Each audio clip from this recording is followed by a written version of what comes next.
கழகத்தின் வணக்கங்கள்.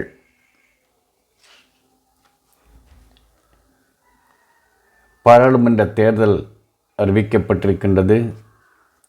அந்த தேர்தலின் துவக்கமானது தமிழகத்திலிருந்து துவக்கப்படுகின்றது. சர்வாதிகாரத்தை வீழ்த்தும் போராட்டத்தில் தமிழ்நாட்டு மக்களுக்கு முதல் வாய்ப்பானது கிடைத்திருக்கின்றது. சர்வாதிகாரத்தை நோக்கி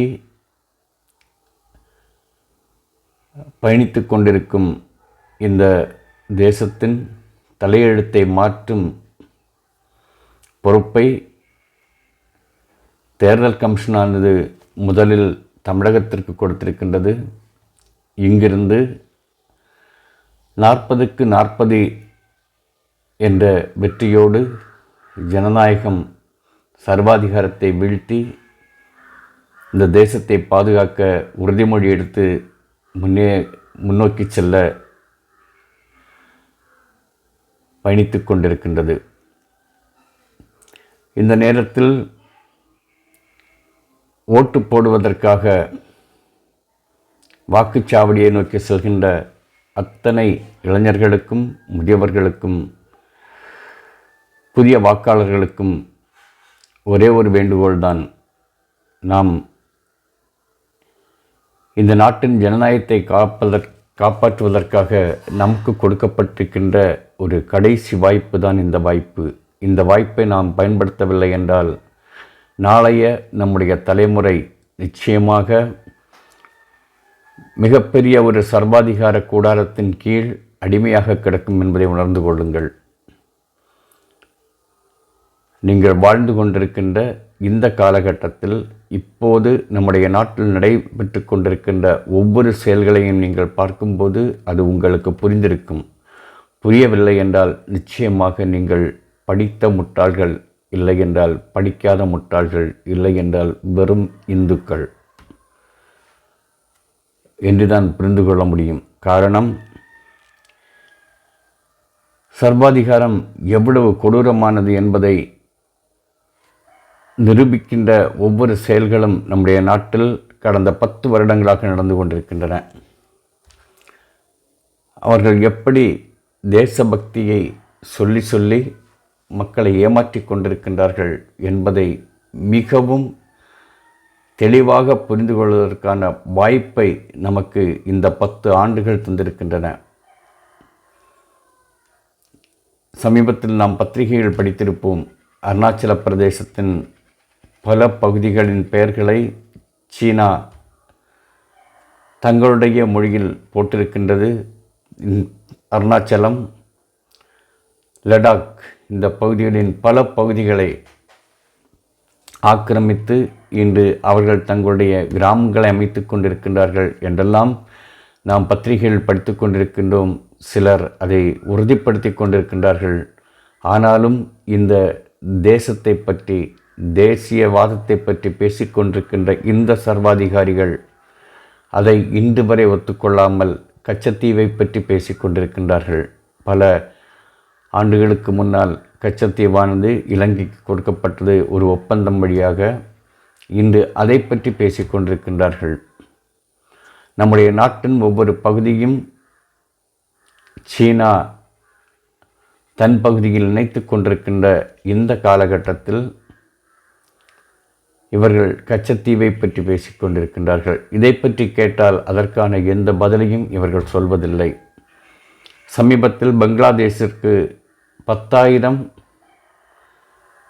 ஏக்கர் நிலத்தை இவர்கள் எழுதி கொடுத்திருக்கின்றார்கள். இது எல்லா பத்திரிகைகளிலும் வந்த செய்தி. ஆனாலும் இவர்கள் பேசுவது நாங்கள்தான் பெரிய தேசியவாதி, நாங்கள்தான் பெரிய தேசத்தை காக்கப் போகிறவர்கள் என்று சொல்லிக்கொண்டு மக்களை ஏமாற்றி கொண்டிருக்கின்றார்கள். இதை நம்பிக்கொண்டிருக்கின்ற மக்கள் நிச்சயமாக படித்தவர்களானால் அவர்கள் படித்த முட்டாள்களாக இருப்பார்கள். படிக்காதவர்களானால் உண்மையிலேயே முட்டாள்களாக இருக்கின்றார்கள். இன்னும் அவர்களை ஆதரிக்க வேண்டும் என்றிருப்பவர்கள் அத்தனை பேரும் வெறும் இந்துக்களாக இருக்கின்றார்கள். இந்தியர்களாக அல்ல, இந்த தேசத்தை நேசிப்பவர்களாக அல்ல, மோடி என்னும் வெறும் தனிப்பட்ட ஒரு இந்துவை, ஒரு சர்வாதிகாரியை ஆதரிக்கின்றவர்களாக இருக்கின்றார்கள் என்பதை நீங்கள் உணர்ந்து கொள்ள வேண்டும். காரணம், எத்தனை பெரிய ஊழல்களை செய்தாலும் ஊழல் செய்பவர்களை நான் விடவே மாட்டேன் என்று ஒருவன் மேடையாக பேசிக்கொண்டிருக்கின்றான் என்றால் நாம் எப்படிப்பட்ட ஒரு பெரிய ஆபத்தை நோக்கி நகர்ந்து கொண்டிருக்கின்றோம் என்பதை புரிந்து கொள்ளுங்கள். நம்முடைய கண் முன்னால் தேர்தல் பத்திரங்களை வைத்துக்கொண்டு எவ்வளவு பெரிய கேவலமான நாடகங்களை இவர்கள் நடத்தி இருக்கின்றார்கள். தேர்தல் பத்திரங்களை வைத்து இடி, அமலாக்கத்துறை, சிபிஐ போன்ற அமைப்புகளை பயன்படுத்தி ஒவ்வொரு கம்பெனிகளையும் மிரட்டி அந்த கம்பெனிகளிடமிருந்து இவர்கள் பல ஆயிரம் கோடிகளை உறிஞ்சி இந்த நாட்டு மக்களை எப்படி ஏமாற்றி கொண்டிருக்கின்றார்கள் என்று பார்த்து கொள்ளுங்கள். எந்த கம்பெனிகள் மிகப்பெரிய நஷ்டத்தில் இருக்கின்றனவோ அந்த கம்பெனிகளிடமிருந்து பல நூறு கோடிகளை இவர்கள் பெற்றிருக்கின்றார்கள். அப்படி என்றால் அந்த பணம் எப்படிப்பட்ட பணம்? கள்ளப்பணம் என்பதுதான் உண்மை. ஆனால் அந்த பணத்தை இவர்கள் வாங்கி தங்களுடைய கட்சியின் நிதியாக எடுத்துக்கொண்டு நாட்டில் இவர்கள் ஊழலற்றவர்கள் என்று பேசி மக்களை ஏமாற்றி கொண்டிருக்கின்றார்கள். இந்த எலக்ட்ரல் பாண்டை பற்றி நம்முடைய இன்று பேசிக்கொண்டிருக்கின்ற உத்தமர் என்று சொல்கின்ற இந்த சர்வாதிகாரியான நம்முடைய நாட்டின் பிரதமர் சொல்கின்றார், இதை இந்த எலக்ட்ரல் பாண்டை நீங்கள் நிறுத்திவிட்டீர்கள், அது மிகப்பெரிய ஆபத்து என்று. அவர்கள் உச்சநீதிமன்றத்தை மிரட்டுவதை போன்று இவர்கள் பேசுகின்றார்கள் என்று. எல்லா அமைப்புகளையும் அவர்கள் வாங்கிவிட்டார்கள். ஆனால் உச்சநீதிமன்றம் ஏதோ இன்று சில உண்மை சம்பவங்களை இவர்களுக்கு எதிராக இவர்கள் சொல்லிக் கொண்டிருக்கும் போது அந்த நீதிமன்றத்தையே மிரட்டக்கூடிய இடத்தில் இவர்கள் இன்று வந்து நிற்கின்றார்கள். ஒரு தேர்தல் காலத்தில் இந்த நாட்டை ஆண்ட ஒரு பெரிய கட்சியின் நிதியை இவர்கள் முடக்கி வைத்திருப்பது எப்படிப்பட்ட ஜனநாயகம் என்று சொல்கின்றீர்கள்? சர்வாதிகாரத்தை விட எப்படிப்பட்ட ஜனநாயகம் என்று நீங்கள் நினைக்கின்றீர்கள்? இன்று நம் சோஷியல் மீடியாவை எடுத்து பார்த்து கொண்டிருக்கும்போது இவர்களுக்கு ஆதரவாக பேசிக்கொண்டிருப்பவர்களை பார்க்க முடிகின்றது. அவர்கள் படிக்காதவர்கள், படித்தவர்கள், படித்தவர்கள். ஆனால் அறிவு என்ற ஒன்றை பயன்படுத்த தெரியாதவர்களாக இருக்கின்றார்கள். அவர்கள் மனங்களிலெல்லாம் ஏறி நிற்பது இந்து மதம் என்ற அந்த 3 எழுத்துக்கள். அந்த சொல் ஏறி நின்று மோடி என்ற ஒரு சர்வாதிகாரியை தங்களுடைய தலைவனாக ஏற்றுக்கொண்டிருக்கின்றார்கள். அவர் என்ன செய்தாலும் சரி, அவர் எப்படிப்பட்ட அக்கிரமத்தை செய்தாலும் இவர்கள் ஏற்றுக்கொள்வார்கள். காரணம், மதம் என்ற ஒன்று அவர்கள் மனதில் ஏறி அவர்களுடைய அறிவு, அவர்களுடைய மூளையை பிசைந்து அவர்கள் மூளைக்குள்ளால் இருக்கின்ற அத்தனையும் அழித்து விடுகின்றது. அப்படி அழிக்கப்பட்ட மக்கள்தான் இன்று வட இந்தியாவில் வாழ்ந்து கொண்டிருக்கின்றார்கள் என்று சொல்ல வேண்டும். தென்னிந்தியாவை பார்க்கும்போது அவர்களுக்கு பயம். ஏனென்றால் கல்வி இங்கு வளர்ந்து நிற்கின்றது. மக்கள் எதையும் புரிந்து கொள்ளக்கூடிய நிலையில் இருக்கின்றார்கள். அது சிறியவர்களானாலும் சரி, பெரியவர்களானாலும் சரி, அவர்களுக்கு தெரியும், ஆம், இவர்கள் நம்மை ஏமாற்ற முடியாது என்பதை இவர்கள் உணர்கிறார்கள். நாடு செல்கின்ற அந்த பாதையை பற்றி இவர்கள் சரியாக அறிந்து வைத்திருக்கின்றார்கள். ஆனால் எங்கும் அவர்கள் 1% மக்களை மாற்றிக்கொண்டிருக்கின்றார்கள். ஆம், அதற்கெல்லாம் காரணமாக நிற்பது மதம். இந்து மதம் அழிக்கப்பட்டு கொண்டிருக்கின்றது என்று சொல்லியே இந்த மக்களை ஏமாற்றி கொண்டிருக்கின்றார்கள். இளைஞர்களை ஏமாற்றி கொண்டிருக்கின்றார்கள். இங்கும் நாளை மாறாது என்று சொல்ல முடியாது. காரணம், மதம் என்பது ஒரு பெரிய மூட நம்பிக்கைகளின் இடங்களாகத்தான் மதங்கள் இருக்கின்றன. அந்த மதத்தை வைத்து மக்களை பயப்படுத்தி, அந்த மதத்தை வைத்து அரசியல் செய்கின்ற எந்த நாடும் சரியாக வளர்ந்ததில்லை என்பதுதான் உண்மை. எந்த நாடு அந்த இடத்திலிருந்து தன்னை விலக்கி கொண்டிருக்கின்றதோ அந்த நாடு இன்று வளர்ந்து கொண்டிருக்கின்றது என்பதற்கான எத்தனையோ எடுத்துக்காட்டுகள் இருக்கின்றன. ஆனால் இவர்கள் இன்று அதே மதத்தை பிடித்து கொண்டு பழமைவாதத்தை நோக்கி நகர்ந்து கொண்டிருக்கின்றார்கள். தன்னுடைய பாடப்புத்தகங்கள் வரை இன்று இதே சங்க பரிவார இந்த கூட்டங்கள் காவிகளை பற்றியும் கோவில்களை பற்றியும் அவர்களுக்கு எது சாதகமாக இருக்கின்றதோ அந்த சாதகமாக இருக்கின்ற செய்திகளை மட்டும் அதற்குள்ளால் வைத்து இந்தியாவின் வரலாற்றை மாற்ற நினைத்து கொண்டிருக்கின்றார்கள். 400 இடங்களுக்கு மேல் கிடைத்தால் இந்தியாவின் அரசியல் சட்டத்தையே மாற்றி விடுவோம், அழித்து விடுவோம், புதிய சட்டத்தை உருவாக்கி விடுவோம். அது RSS சங்க பரிவாரங்கள் சொல்கின்ற அந்த மனு நீதியிலிருந்து அந்த சட்டம் உருவாக்கப்படும் என்ற நிலைக்கு இவர்களுடைய தலைவர்கள் இன்று பேசிக்கொண்டிருக்கின்றார்கள். உலகத்தின் மிக பெருமை வாய்ந்த ஒரு அரசியல் சட்டமானது இந்தியாவின் அரசியல் சட்டம் என்பதை இந்திய மக்கள் உணர வேண்டும். இந்த அரசியல் சட்டம்தான் நம்மை ஒரு மனிதனாக இந்த நாட்டில் வாழ வைத்து கொண்டிருக்கின்றது. ஒரு இந்து, இஸ்லாம், ஒரு முஸ்லீம், ஒரு கிறிஸ்தவன் ஒன்றிணைந்து வாழ்கிறான் என்றால் அதற்கு காரணம் இந்தியாவின் அரசியல் சட்டம் என்பதை நாம் மறந்துவிடக்கூடாது. இந்த ஒன்றிணைந்து வாழ்வதைத்தான் இவர்களுக்கு பிடிக்கவில்லை. இவர்களை எப்படியாவது பிரித்து விட வேண்டும். இவர்கள் ஒன்றாக இருந்தால் நிச்சயமாக நம்முடைய எதிர்காலம் அழிந்துவிடும் என்று இவர்கள் நினைக்கின்றார்கள். காரணம், இவர்கள் வெறும் சங்கிகள். இவர்கள் சொல்வது எல்லாம் தேசப்பற்றை பற்றித்தான் பேசிக்கொண்டே இருப்பார்கள். ஆனால் தேசத்தை ஒரு பக்கத்திலிருந்து அழித்து கொண்டிருக்கின்றார்கள். தேசத்தின் அமைதியை அழித்து கொண்டிருப்பார்கள். தேசத்தின் மக்கள் வாழ்ந்து கொண்டிருக்க ஒற்றுமையான அந்த வாழ்க்கை முறையை சிதைத்து சின்னாபின்னமாக்கி கொண்டிருப்பார்கள். நாம் கண்முன்னால் பார்த்து கொண்டிருக்கின்றோம். மணிப்பூரில் நடந்து எத்தனை பிரச்சனைகள் நடந்தன.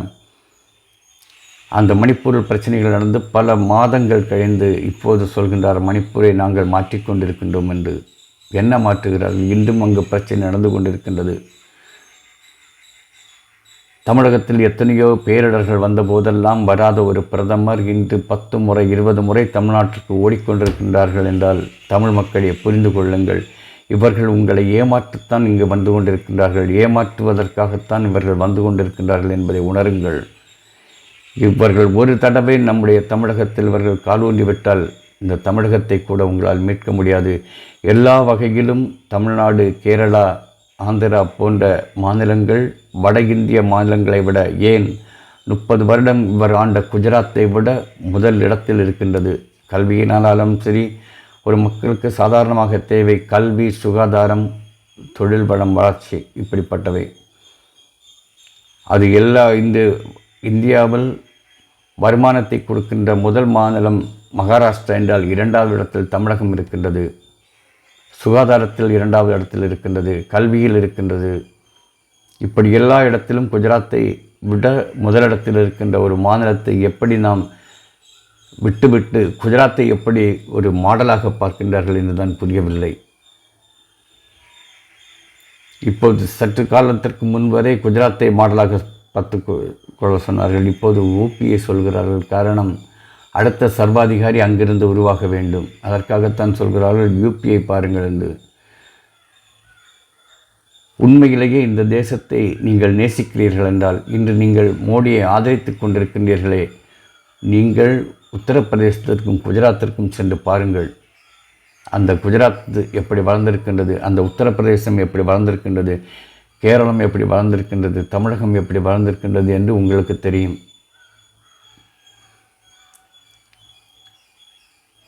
சென்று பாருங்கள். நேரடியாக சென்று பார்த்து ஒரு முடிவெடுங்கள். இங்கு வீடு வீடாக நீங்கள் வந்து கொண்டிருக்கின்றீர்கள், எங்களுக்கு ஓட்டு தாருங்கள் என்று. நிச்சயமாக உங்களுக்கு ஓட்டு கொடுக்க போவதே இல்லை. காரணம், இந்த தேசம் சர்வாதிகாரத்திலிருந்து மீள வேண்டுமென்றால் உங்களை வெளியேற்றுவது எங்கள் முதல் வேலையாக இருக்கும்.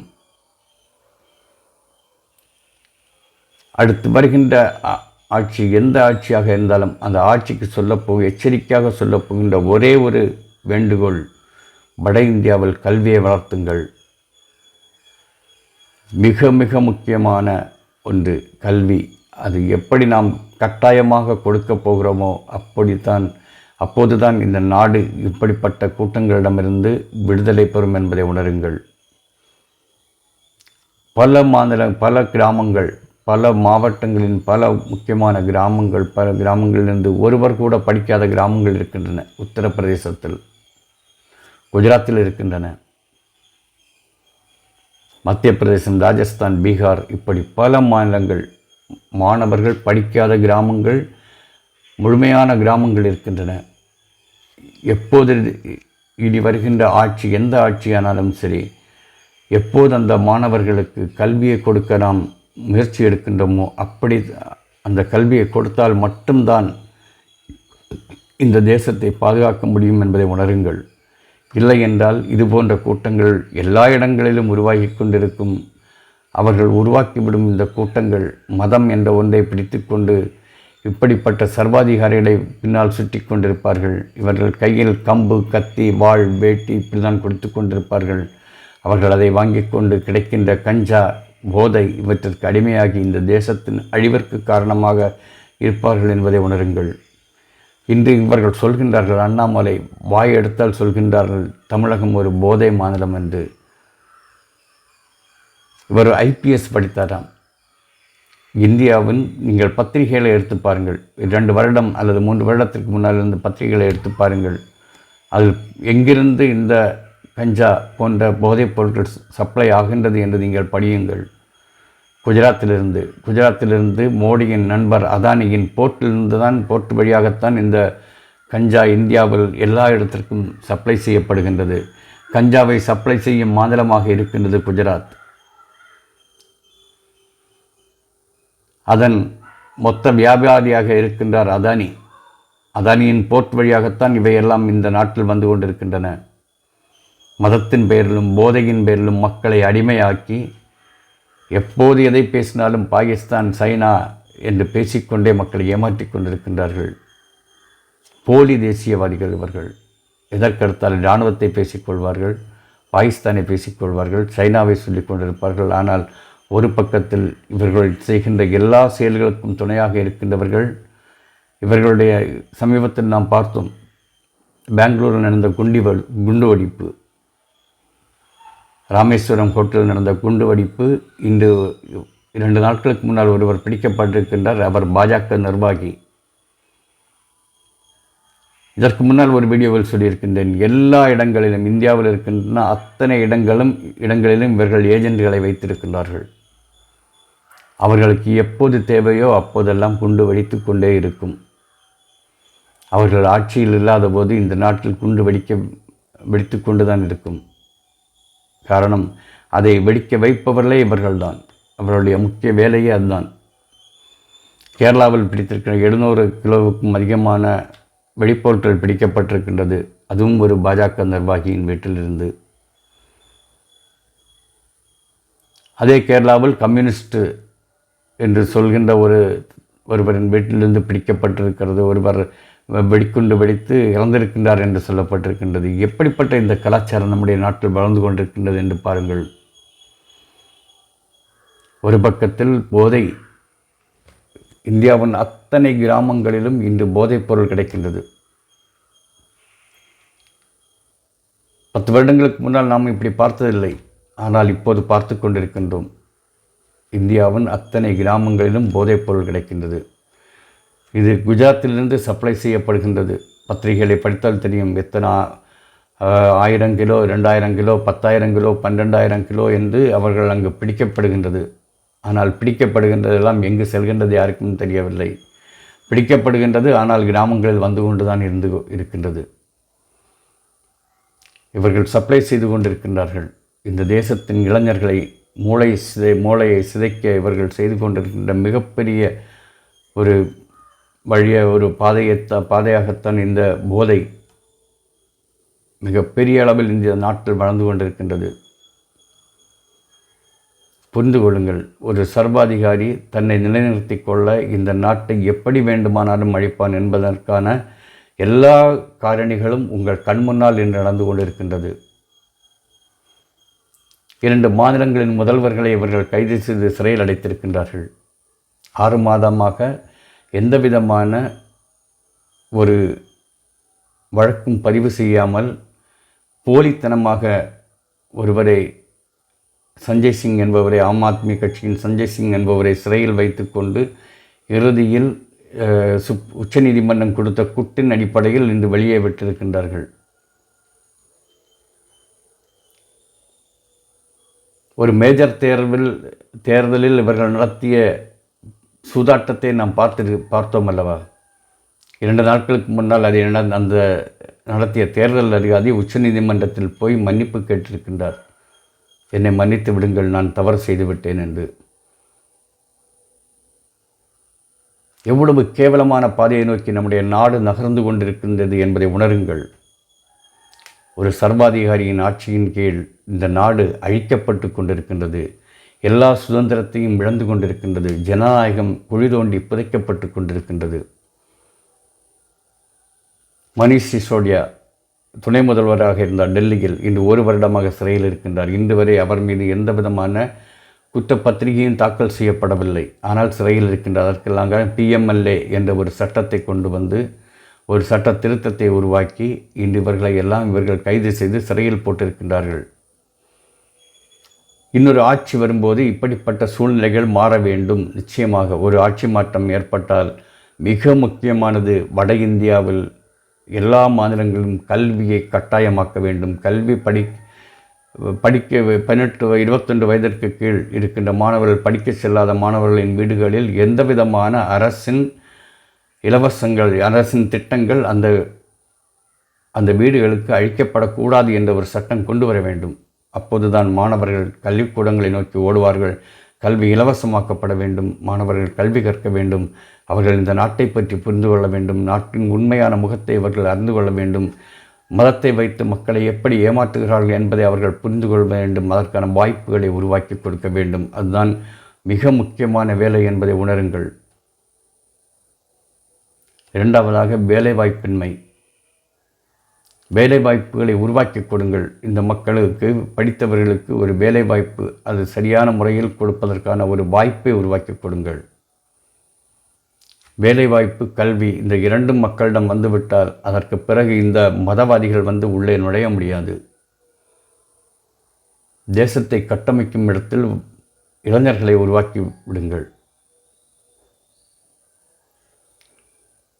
அப்போதுதான் இந்த நாட்டை நாம் பாதுகாக்க முடியும். உலகின் மிக பெருமையான ஒரு ஜனநாயகம். வேறு எந்த நாட்டிலும் இப்படி பார்க்க முடியாது. பல 100 ஜாதிகள், பல 100 மதங்கள், பல 100 மொழிகள் இப்படி பேசிக்கொண்டிருக்கின்ற ஒரு நாட்டில் மக்களுக்காக உருவாக்கப்பட்ட ஒரு அரசமைப்பு என்பது சின்ன விஷயம் அல்ல. அதை உருவாக்கியவர் எவ்வளவு பெரிய மேதையாக இருக்க வேண்டும். அந்த சட்டத்தை இவர்கள் சிதைக்க வேண்டும் என்று நினைக்கின்றார்கள். அப்போதுதான் இவர்களுக்கு இந்த ஜனநாயகத்தை சீர்குலைக்க முடியும். எப்போது பார்த்தாலும் எதை எடுத்தாலும் இவர்கள் செய்த முக்கியமான திட்டங்கள் என்ன? 370 நீக்கினார்கள். அது யார் சார்ந்தது? இஸ்லாமியர்கள் சார்ந்தது. தேசம் சார்ந்ததல்ல. 370ஆல் இவர்களுக்கு எதுவுமே கிடைக்கவில்லை. இந்த நாட்டுக்கு என்ன கிடைத்தது? இந்த நாட்டின் இளைஞர்களுக்கு என்ன கிடைத்தது? அதை மாற்றிவிட்டார்கள். அதற்கு பிறகு இவர்கள் முத்தலாக், உண்மையிலேயே மாற்றப்பட வேண்டிய ஒன்று மாற்றியிருக்கின்றார்கள். ஆனால் அது மாற்றும்போது அதே இஸ்லாமியர்களை அழைத்து அவர்களிடம் பேசியிருக்க வேண்டும். ஆனால் அதுவும் சரியான வழியில் அவர்கள் செய்யவில்லை. அதுவும் ஒரு இஸ்லாமியர்களை சார்ந்த ஒன்றதானால் அவர்கள் மிக எளிமையாக அதை மாற்றிவிட்டார்கள். இப்போது CAA, அதுவும் இஸ்லாமியர்களை பற்றியது. இப்படி தான் இவர்கள் திட்டங்களை செய்கிறார்களே தவிர ஒரு அமைப்பு அல்லது ஒரு இனத்தை சார்ந்தவர்களை எப்படி இல்லாமல் செய்ய வேண்டும் என்பதை திட்டம் போட்டு இவர்கள் செய்கின்றார்களே தவிர இந்த நாட்டிற்கென்று அவர்கள் என்ன செய்தார்கள்? ஒன்றுமே இல்லை. சாலைகளை அமைத்தார்கள். எல்லா காலங்களிலும் சாலைகள் அமைக்கப்பட்டு கொண்டு தான் இருக்கும். ஏர்போர்ட்டுகளை நாங்கள் கட்டிவிட்டோம் என்று சொல்கின்றார்கள். இந்தியாவிற்கென்று ஒரு விமானமே இல்லை. இந்திய மக்களின் வரிப்பணத்தில் ஏர்போர்ட்டுகளை கட்டி தனியாருக்கு கொடுத்து கொண்டிருக்கின்றார்கள். பல 1000 கோடிகளை செலவு செய்து ஏர்போர்ட்டுகளை கட்டி பல 100 கோடிகளுக்கு கார்ப்பரேட் கம்பெனிகளுக்கு கொடுத்து விடுகிறார்கள். அவர்களுடைய விமானங்கள் ஏறுவதற்கும் இறங்குவதற்குமான வாய்ப்புகளை உருவாக்கி கொடுக்கின்றார்கள். இவர்கள் சொல்கின்றார்கள், நாங்கள் 100 விமான நிலையங்களை உருவாக்கிவிட்டோம் என்று. ரயில்களை உருவாக்கிவிட்டார்கள். புதிய வந்தே பாரத். யார் செல்வார்கள் அதில்? சாதாரண மக்கள் அதில் பயணப்படவில்லை. IT கம்பெனியில் வேலை செய்கின்றவர்கள், சாதாரண நிலையிலிருந்து தங்களை உயர் நிலையில் இருப்பவர்கள் தான் அதில் அதிகமாக பயணப்பட்டு கொண்டிருக்கின்றார்கள். துவங்கிய நாட்களில் இருந்த கூட்டங்கள் கூட இன்று இல்லை. ஆனாலும் வந்தே பாரத் ஸ்ரீ வந்தே பாரத் என்று ஒன்றை உருவாக்க, கரீப் என்று ஒன்று நமக்கு நிச்சயமாக ஞாபகம் வரும். மிக குறைந்த விலையில் எல்லா வசதிகளுடனும் உருவாக்கப்பட்ட ஒன்றுதான் கரீப் ரத். ஏன் அதுபோன்று உருவாக்கி விடலாமே. ஆனால் நீங்கள் ஒன்றை இப்போது சொல்கிறேன், ஒன்றை நன்றாக ஞாபகம் வைத்துக் கொள்ளுங்கள். வந்தே பாரத் என்ற இந்த ரயிலானது இன்னும் இவர்கள் ஆட்சிக்கு வந்தால் இந்திய அரசின் கையில் இருக்காது, அதானியின் கைகளில் இருக்கும் என்பதை உணர்ந்து கொள்ளுங்கள். ஜல் சக்தி என்று சொல்கின்றார்கள், வீடுதோறும் தண்ணீர் குழாயை வைத்து கொண்டிருக்கிறார். இதுவும் இப்போது உறுதியாக சொல்கிறேன், இன்னும் சில நாட்கள் இவர்கள் ஆட்சியில் இருந்தால் இந்த ஜல் சக்தி என்பது அதுவும் அதானியின் கையிலோ இல்லது அம்பானியின் கையிலோ இருக்கும். உங்கள் வீட்டில் நீங்கள் பைப்பை திறக்கும்போது உங்கள் மீட்டர் ஓடத் துவங்கும். நீங்கள் ஒவ்வொரு துளி தண்ணீருக்கும் காசு கட்ட வேண்டியிருக்கும். அது நிச்சயமாக நடக்கப் போகின்றது. ஆனால் இவர்கள் சொல்லி சொல்லி ஏமாற்றி கொண்டிருக்கின்றார்கள், நாங்கள் தண்ணீர் கொடுத்தோம் என்று. நடக்கப் போகிறது, இந்த நாட்டில் நடக்கப் போவதை சொல்கின்றேன். இதுதான் நடக்கும். உங்களை ஏமாற்றி கொண்டிருக்கின்றார்கள். வெறும் மதம் என்ற ஒன்றை வைத்து உங்களை முட்டாளாக்க மாற்றிக்கொண்டிருக்கின்றார்கள். புரிந்து கொள்ளுங்கள். படித்தவர்கள், நீங்கள் பெற்ற கல்வி என்னதோ அந்த கல்வியில் இந்த நாட்டில் நடக்கின்ற அக்கிரமங்களை மக்களுக்கு சொல்லுங்கள். இல்லை என்றால் உங்கள் கல்வியால் ஒரு பயனும் இல்லை. ஒரு நாடு சீரழியும் போது, அழிந்து கொண்டிருக்கும் போது நீங்கள் அந்த அழித்து கொண்டிருப்பவர்களுக்கு பக்கத்தில் நிற்கிறீர்கள் என்றால் நீங்கள் பெற்ற கல்விக்கு ஒரு விலையும் இல்லை என்பதை உணர்ந்து கொள்ளுங்கள். இந்த நாட்டை மீட்க வேண்டுமென்றால் ஒரு நிலையான, இப்போது சொல்கின்றார்கள், நிலையான ஆட்சி இருந்தால் மட்டும்தான் இந்த நாட்டை காப்பாற்ற முடியும். கூட்டணி ஆட்சியால் முடியாது என்று ஒரு புதிய கதையை சொல்லிக் கொண்டிருக்கின்றார்கள். 10 வருடங்கள் இந்த நாட்டில் மன்மோகன் சிங் ஆட்சி செய்தபோது கூட்டணி ஆட்சி தான் இருந்தது. நாடு சிதைக்கப்படவில்லை. நீங்கள் அன்று 2G ஸ்பெக்ட்ரம் ஊழல் என்று பொய் சொல்லிதான் இந்த ஆட்சியை பிடித்தீர்கள். ஆனால் நீங்கள் ஆட்சியில் வந்த நாளிலிருந்தே இந்த நாட்டில் நீங்கள் ஊழலை விட வேறு எதையுமே செய்யவில்லை. ஊழலை சட்டமாக்கி செய்து கொண்டிருக்கின்றீர்கள். அது ரபேல் ஊழலானாலும் சரி, அதற்கு பிறகு நீங்கள் பண மதிப்பிழப்பானாலும் சரி, ஜிஎஸ்டி ஆனாலும் சரி, தேர்தல் பத்திரங்கள், இப்படி அனைத்திலும் நீங்கள் ஊழல் செய்து கொண்டிருக்கின்றீர்கள். ஆனால் அதை சட்டமாக்கி செய்து கொண்டிருக்கின்றீர்கள். மக்களை ஏமாற்றி கொண்டிருக்கின்றீர்கள். டிஜிட்டல் முறையில் இன்று 2 ரூபாய் 50 காசு என்றெல்லாம் காசை கொடுத்து கொண்டு இவர்கள் போய்கொண்டே இருக்கின்றார்கள். கடைகளில் 2 ரூபாய் என்றால் ஒரு மொபைலை வைத்துக்கொண்டு ஒரு அடி அடித்து விட்டு கொடுத்து கொண்டு போய்கொண்டே இருக்கின்றார். பெருமையாக நினைத்து கொண்டிருக்கின்றீர்கள்.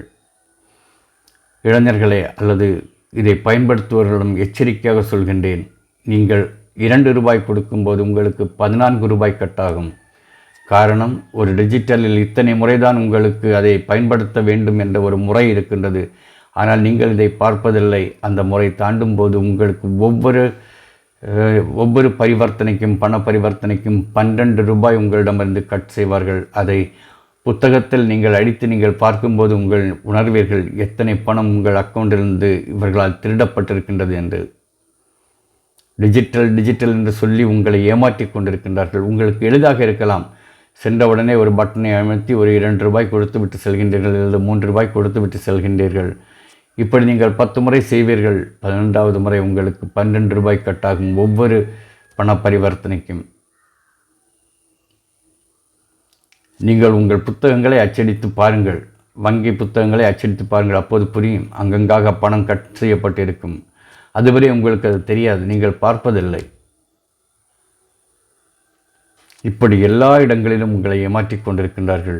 டிஜிட்டல் என்று சொல்கின்ற இடங்களில், ஒவ்வொரு இடங்களிலும் உங்களை ஏமாற்றி கொண்டிருக்கின்றார்கள். ஆனால் இவர்கள் உங்கள் ஏமாற்றுவதற்கு உங்கள் மீது திணிக்கப்படுவது மதம். அதை புரிந்து கொள்ளுங்கள். மதம் எப்போது உங்களை ஆட்சி செய்ய துவங்குகின்றதோ அப்போது நீங்கள் சிந்தனையற்றவர்களாக மாற்றப்படுகின்றீர்கள், முட்டாள்களாக மாற்றப்படுகின்றீர்கள், மூட நம்பிக்கை உடையவர்களாக மாற்றப்படுகின்றீர்கள். புரிந்து கொள்ளுங்கள். உலகத்திலேயே மூட நம்பிக்கையின் முதலிடம் மதங்கள். அது எந்த மதமானாலும் சரி. மனிதனுக்கும் கடவுளுக்கும் இடையில் எந்த மனிதர்களையும் 3வது ஒருவராக நீங்கள் வைக்காதீர்கள். கடவுளை தேட வேண்டுமென்றால் உங்கள் பக்கத்தில் இருப்பவனை நேசியுங்கள்.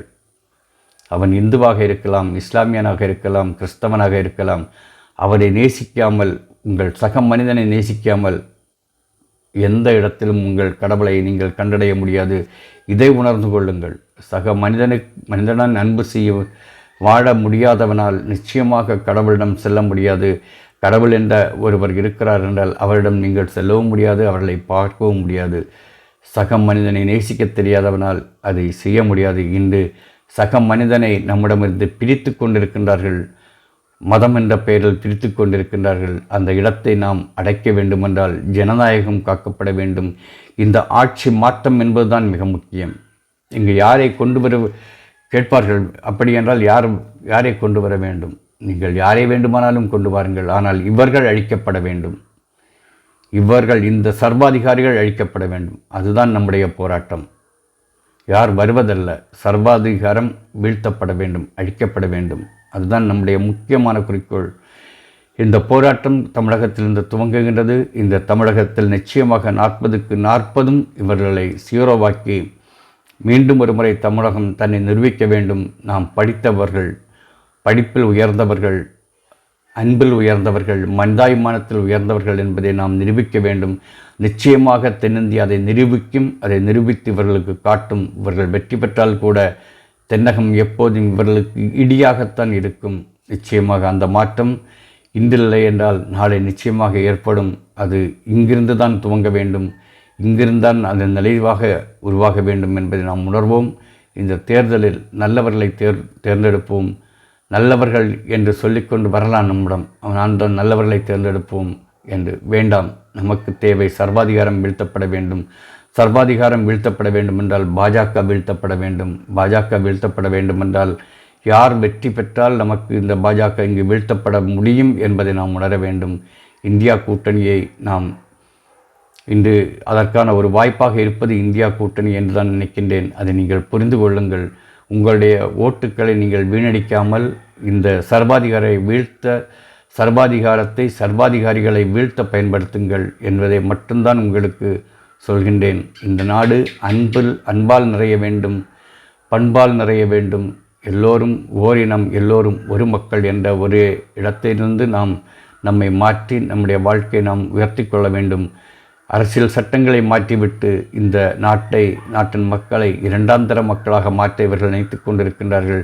உங்களோடு தோள் கொடுத்து வாழ்பவர்கள், உங்களோடு தோள் நின்றவர்கள், உங்களோடு வாழ்ந்து கொண்டிருக்கும் சக மனிதனை உங்கள் நண்பர்கள் அல்லது உங்கள் சகோதரர்கள் என்று ஏற்றுக்கொண்டு நீங்கள் வாழ நினைத்தால் சர்வாதிகாரத்தை வீழ்த்த ஜனநாயகத்தை காப்போம். ஜனநாயகத்தை காக்க வேண்டுமென்றால் அதற்கான ஒரே ஒரு வாய்ப்பாக என்ன இருக்கின்றது என்பதை புரிந்து கொண்டு அதற்கான வாய்ப்புகளை உருவாக்க இந்த தேர்தலை நமக்கு கிடைத்த ஆயுதமாக பயன்படுத்துவோம். நம்மை காப்போம், நம்முடைய நாட்டை காப்போம், நம்முடைய நாட்டு மக்களை காப்போம், நம்முடைய தேசியத்தை காப்போம், ஜனநாயகத்தை காப்போம்.